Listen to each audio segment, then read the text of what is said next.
اپنی زندگی کو بھلائی کے لیے وقف کر دو۔ خوش اخلاق شخص سب سے زیادہ باعزت ہے۔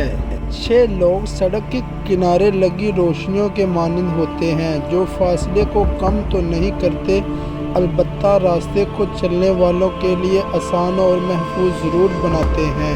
قانون کی سب سے اچھی تعریف یہ ہے کہ وہ سب کے لیے یکساں ہو۔ اقوال نبی صلی اللہ علیہ وآلہ وسلم: جو کوئی مسلمان کی تکلیف دور کرے گا اللہ قیامت کے دن اس کی تکلیف دور فرمائے گا۔ اپنی زبان کو سلام کرنے کا عادی بنا لو، اس سے دوست بڑھتے ہیں اور دشمن کم ہوتے ہیں۔ جس کا رابطہ خدا کے ساتھ ہو وہ ناکام نہیں، ناکام وہ ہوتا ہے جس کی امیدیں دنیا سے وابستہ ہوں۔ مومن کے لیے اتنا علم بھی کافی ہے کہ وہ اللہ تعالیٰ سے ڈرتا رہے۔